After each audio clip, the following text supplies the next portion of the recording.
বিবাহিত কারা কারা আসছেন দেখি হাত তোলেন। সুজানগরের ভাইরা অনেক এসেছে, মাশাআল্লাহ, হাত নামান। অবিবাহিত কারা কারা এসছে দেখি। সর্বনাশ, আজকে তো ওরা একেবারে পতাকা উঠায় বিজয় করে ফেলবে মাঠ। তো ঠিক আছে, আমরা বিবাহিতরা প্রথমে একবার আল্লাহর নামের তাকবীর পড়বো, তারপরে অবিবাহিতরা, তারপরে সবাই মিলে। শুরুতে বিবাহিতরা পড়বেন, আমি পড়বো লিল্লাহি তাকবীর, বিবাহিতরা পড়বেন আল্লাহু আকবার। বিবাহিত ভাইরা রেডি? প্রথমে আপনাদের performance, let's make the performance. বিবাহিতরা তাকবীর পড়েন, লিল্লাহি তাকবীর। মাশাআল্লাহ, তাবারাকাল্লাহ। এবার অবিবাহিতদের পারফরম্যান্স, ওদের কাশাকাশি শুরু হয়ে গেছে।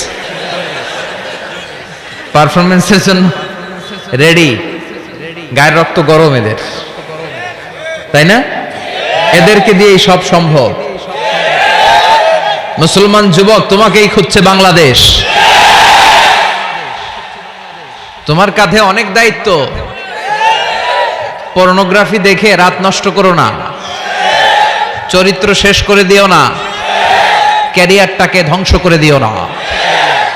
তোমাদের রক্ত গরম, তোমাদের দিয়ে অনেক কিছু সম্ভব। তোমরা বাতাসের গতিকে পাল্টে দিতে পারো, তোমরা সাগরের স্রোতকে উল্টে দিতে পারো, তোমরা ইতিহাস গড়তে পারো। তোমার দিকে তাকিয়ে আছে আমার দেশের লাল সবুজের পতাকা। যুবকরা যদি ইসলামের পক্ষে থাকে, ভালো থাকবে বাংলাদেশ। এজন্য বিশ্বনবী যুবকদেরকে ভালোবাসতেন। বিশ্বনবী যখন মক্কাতুল মুকাররমাতে দাওয়াতি কাজ শুরু করলেন, সর্বপ্রথম যুবকেরাই বিশ্বনবীকে সাপোর্ট দিয়েছে। এজন্য তোমাদের কাঁধে huge responsibilities, you belong, huge responsibilities on your shoulder. তোমাদের কাঁধে অনেক দায়িত্ব, অনেক দূর তোমাদের যেতে হবে। এ দেশের জন্য, এ সমাজের জন্য, মুসলিম উম্মার জন্য তোমাকে অনেক কিছু করতে হবে, ঠিক কি না? এবার যুবকদের পারফরম্যান্স, না? যুবকরা রেডি? এবার তোমরা তাকবীর পড়ো, লিল্লাহি তাকবীর। আলহামদুলিল্লাহ। এবার সবাই মিলে তিনটা, এক একটা তাকবীরে যাতে এই প্যান্ডেল কেঁপে ওঠে। পারা যাবে মুসলমান? লিল্লাহি তাকবীর, লিল্লাহি তাকবীর, লিল্লাহি তাকবীর।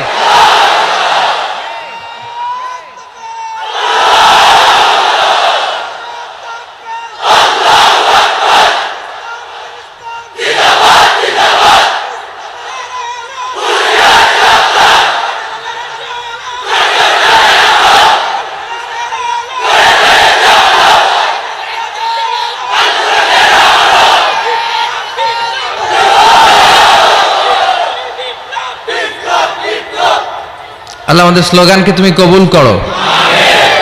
যারা মিডিয়ার সামনে বসে ইসলামের বিরুদ্ধে কথা বলে, প্রগতিশীল বলে নিজেদেরকে দাবি করে, আর ইসলামের ইতিহাসকে ভুলে গিয়ে ইসলামকে মাটির সাথে মিশিয়ে দিতে চায়, ওদের কানের ভেতরে এই তাকবীরের আওয়াজগুলো ঢুকিয়ে দেওয়া দরকার। জোরে বলেন ঠিক কিনা?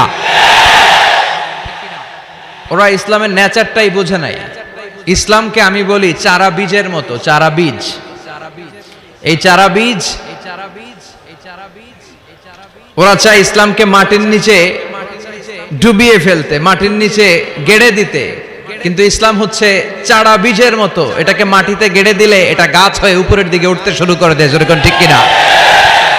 এটা প্লাস্টিকের টিউবের মতো। যারা সাঁতার জানে না তারা প্লাস্টিকের টিউব নিয়ে নদীতে নামে, সাগরে নামে, যাতে ডুবে না যায়। তো এই প্লাস্টিকের টিউবে যত আপনি চেপে ধরে সাগরের নিচে, পানির নিচে ডুবাবেন, এই টিউব উপরের দিকে ভেসে ওঠে। এজন্য ইসলামের বিরুদ্ধে ষড়যন্ত্র করতে চাইলে ওরা ওদের ষড়যন্ত্র বুমেরাং করে দেয়। কে? কারণ এটার নেচার হচ্ছে এটাকে দাবিয়ে রাখা যায় না। এটাকে থামাতে গেলে এটা শাখা প্রশাখা সমেত হুঙ্কার দিয়ে ডানা মেলে দাঁড়িয়ে যায়। চিল্লায় বলেন ঠিক কিনা? এজন্য আমরা সবসময় ইসলামের পক্ষে থাকবো। আল্লাহ তুমি তৌফিক দাও। আরো জোরে পড়েন আমিন। আমরা আজকে যে বইটা থেকে কয়েক মিনিট কথা শুনবো, চিৎকার মেরে বলতে হবে বইটার নাম কি? এই কোরআনে কোনো ভুল আছে? কোনো সন্দেহ আছে? সংশয় আছে? মুত্তাকিনদের গাইড বুক করে কিতাবটারে পাঠালো কে? যালিকাল কিতাব হুদাল্লিল, this is the book whereof there is no doubt in it and a guidance to those who are muttaqin. এটা এমন কিতাব যে কিতাবে কোনো ভুল নাই, যে কিতাবে সন্দেহের লেশ মাত্র নাই। মুত্তাকিনদের জন্য গাইড বুক করে এই কিতাবটারে পাঠালো কে? আবার রব্বুল আলামিন বলেন, কিতাবুন আনজালনাহু ইলাইকা লিতুখরিজান নাসা মিনাল যুলুমাতি ইলান নূর। ও Muhammad, I've revealed this holy and sacred book unto you in order to lead the mankind out of darkness into the light. ও নবী, কেন এই কোরআন পাঠিয়েছি জানো? এই কোরআনকে আমি পাঠিয়েছি অনেকগুলো অন্ধকার থেকে তোমাকে একটি আলোর দিকে পাঠাতে, জাহান্নামীগুলোরে জান্নাতি বানাতে, মানুষগুলোরে ভদ্র সভ্য সিভিলাইজড বানানোর জন্য এই কোরআনকে পাঠিয়েছে কে? কোরআন যারা পড়বে তারা ভদ্র হবে, ঠিক কিনা? এজন্য যে মা বাবারা ছেলেমেয়েদেরকে ভদ্র বানাতে চান, ছেলেমেয়েদেরকে এই একটা বই পড়ায় দিবেন, বইটার নাম, এজন্য আমি সব সময় বলি, teach your children the Holi Quran. The Holi Quran will teach your children everything in the world. আপনি আপনার ছেলের শুধু এই কোরআনটা শিখায়া দেন, এই কোরআন আপনার ছেলের গোটা বিশ্বটা শিখায়া দিবে, ঠিক কিনা? কারণ কোরআন পড়লে আপনার ছেলে ভদ্র হবে, মার্জিত হবে, সুশিক্ষিত হবে। কারণ কোরআনের প্রথম কথাই হচ্ছে পড়ো। কোরআনের প্রথম কথা কি? মুসলমানদের না পড়ে উপায় আছে? কথা বলেন। আপনার যখন মন ভালো থাকবে আপনি পড়বেন, আপনার মন খারাপ তখনও পড়বেন। সুস্থ আছেন পড়েন, অসুস্থ পড়েন, দেশে আছেন পড়েন, দেশের বাইরে পড়েন, মারা যাচ্ছেন তখনও পড়বেন, পড়তে পড়তে মরবেন, ঠিক কিনা? অনেকে বলবে, হুজুর মরতাছি আবার কি পড়বো? তখন পড়বেন লা ইলাহা মুহাম্মাদুর। কোরআনের প্রথম কথা হচ্ছে ইকরা। কোরআনের প্রথম কথা কি? Read in the name of your Lord who has created. পড়ো তোমার প্রভুর নামে যিনি তোমায় শিখিয়েছেন। আল কোরআনের প্রথম বাণী পড়ো, আল হাদিসে নবীর কথা পড়ো। আল কোরআনের প্রথম বাণী পড়ো, আল হাদিসে নবীর কথা পড়ো। পড়ে পড়ে শেখো, শিখে শিখে তুমি তোমার নিজের জীবন গড়ো। সুবহানাল্লাহ পড়েন। পড়ে পড়ে কোরআন পড়ে পড়ে কোরআন থেকে আলো নিয়ে নিজেকে আলোকিত করে নিজের জীবন গড়তে হবে, ঠিক কিনা? আমরা যেন বেশি বেশি কোরআন পড়তে পারি, আল্লাহ তৌফিক দাও। আজকের মাহফিলটারে তুমি আমাদের নাজাতের ওসিলা বানাও। আমরা আজকে যা শুনবো আমরা যেন আমলের নিয়তে শুনি। ইন্নামাল আমালু বিন্নিয়াত। আপনার সব কাজের রেজাল্ট, প্রতিফল দেয়া হবে বেসড অন ইউর ইন্টেনশন। আপনি কোন নিয়তে আমলটা করেছেন। আজকের আশাকে, বসাকে, কথা বলাকে এবং শোনাকে আল্লাহ তাআলা যেন আমাদের নাজাতের ওসিলা বানায়। চিল্লায় পড়তে হবে আমিন। আসুন আমরা আমাদের মহামূল্যবান সময়কে নষ্ট না করে সরাসরি কোরআন থেকে কথা শোনা শুরু করে দেই। আমি আপনার খেদমতে, আপনাদের খেদমতে আমার খুতবার শুরুতে সূরাতু আল হাশর থেকে ছোট্ট একটি আয়াতে কারিমা তেলাওয়াত করেছি। এই আয়াতের আলোকে কিছু কথা আপনাদের সাথে শেয়ার করব, পড়েন ইনশাআল্লাহ।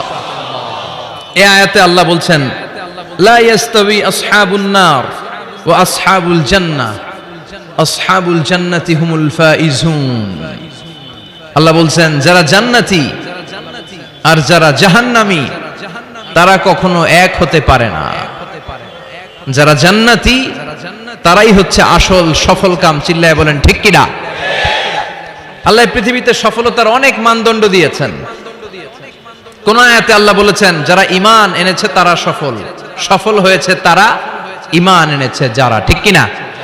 রব্বুল আলামিন বলেন, ক্বাদ আফলাহাল মুমিনুনাল্লাযীনা হুম ফি সালাতিহিম খাশিউন। সফল হয়েছে তারা, ঈমান এনেছে যারা। কার কথা? এই আয়াত থেকে বোঝা গেল সফলতার মানদণ্ড হচ্ছে ঈমান। যার ঈমান নাই তার জীবনে সফলতা নাই, ঠিক কিনা?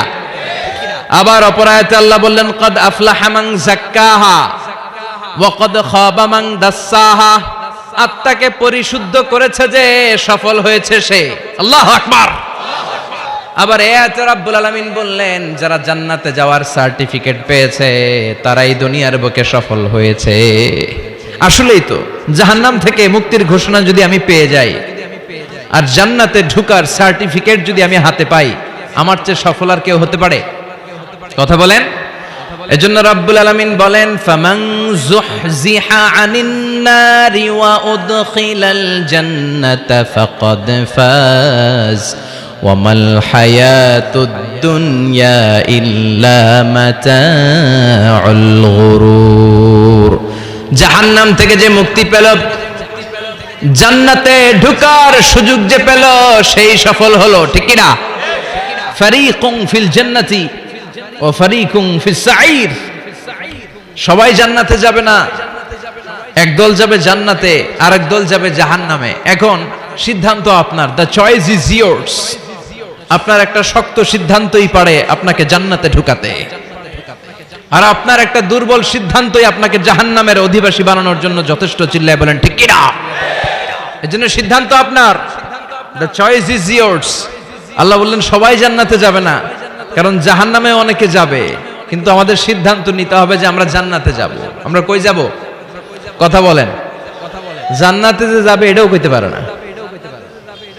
জান্নাতে যাওয়ার ইচ্ছা আছে না সবার? ইচ্ছে নাই কার কার? হাত তুলেন তো।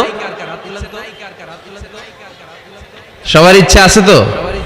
আমরা জান্নাতে যেতে চাই, কারণ জান্নাত হচ্ছে আরামের জায়গা। আরাম চায় না কে? সবাই আরাম চায়, ঠিক কিনা? জান্নাত যদি আরামের জায়গা হয়, তার মানে জাহান্নাম হচ্ছে ব্যারামের জায়গা। ব্যারাম বুঝেন? কষ্টের জায়গা। জাহান্নাম হচ্ছে কষ্টের জায়গা, আর জান্নাত হচ্ছে আরামের জায়গা। জান্নাতে কোনো টেনশন নাই, জান্নাতের ভেতরে কোনো ঝামেলা নাই, জান্নাতে কোনো মারামারি নাই, কিলাকিলি নাই, হরতাল নাই, গদি লইয়া টানাটানি নাই, ঠিক কিনা?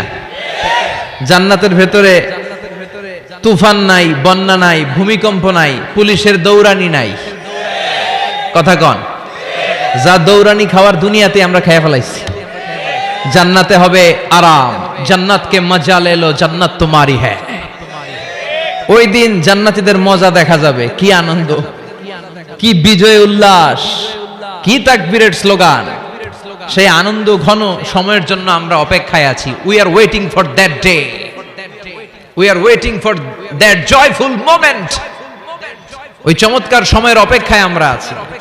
তাহলে বুঝা গেল জান্নাত হচ্ছে আরামের একটা জায়গা। ওইখানে কোনো ব্যারাম নাই, কষ্ট নাই, রোগ বালাই নাই, কারেন্টের বিলের ঝামেলা নাই, গ্যাসের বিলের ঝামেলা নাই, মাস শেষে বাড়ি ভাড়ার টেনশন নাই। কথা কয় না? এই টেনশনগুলো নিত্য নৈমিত্তিক জীবনে আমাদের আছে না? জান্নাতে কি এই টেনশনগুলো আপনারা পাবে? কথা বলেন। তাহলে ওই জান্নাতে যেতে চায় না কারা? সবাই যেতে চায়, ঠিক কি না? আমরা সবাই জান্নাতে যেতে চাই। চিল্লায় বলেন ইনশাআল্লাহ। আল্লাহ এখানে যেমনি তোমার কোরআনকে সামনে নিয়ে আমরা একসাথে বসেছি, জান্নাতুল ফেরদাউসের ভিতরেও তুমি আমাদেরকে একসাথে থাকার তৌফিক দিও। আরো জোরে পড়েন আমিন। এখন কি চমৎকার জান্নাত আল্লাহ তাআলা মুমিনদের জন্য তৈরি করে রেখেছে, শুনতে মনে চায়? শুনবেন, শুনবেন কেমন জান্নাতে আমরা থাকব। আপনাদের এই স্যাক্রিফাইস, আপনাদের এই কষ্ট, আপনাদের এই ত্যাগ তিতিক্ষার বিনিময়ে কি নিয়ামত আল্লাহ তাআলা আপনাদের জন্য প্রস্তুত করে রেখেছে, এটা কি শুনতে মনে চায় না? আজকে আমরা কোন জান্নাতে ঢুকবো, আল্লাহর কাছে কোন জান্নাত চাইবো, জান্নাতের কোয়ালিটি গুলো কেমন, এই জান্নাতের ব্যাপারে আল্লাহ তাআলা কোরআনের ভিতরে কি কি বলেছেন, জাহান্নামের ব্যাপারে কি কি বলেছেন, সব শুনে যাব ইনশাআল্লাহ। পড়েন আর জোরে পড়েন ইনশাআল্লাহ। রব্বুল আলামিন বলেন ফালা তা'লামু নাফসুম মা উখফিয়া লাহুম মিন কুররাতি আ'য়ুনিন জাযাআম বিমা কানু ইয়া'মালুন। মুমিনদের জন্য তো চমৎকার জান্নাত আমি তৈরি করে রেখেছি, কোন মানুষ কল্পনা করতে পারে না কত সুন্দর জান্নাত তাদের জন্য অপেক্ষা করছে। সুবহানাল্লাহ। এটা যে কত সুন্দর, ইউ কান্ট ইমাজিন ম্যান, আপনি কল্পনাই করতে পারবেন না। আ'দাতু লিইবাদিয়াস সালিহিন, আমি আমার সালেহ বান্দাদের জন্য প্রিপেয়ার করে রেখেছি এমন জান্নাত, মালা আইনুন রাআত, যে জান্নাতের সৌন্দর্য কোনো চোখ দেখে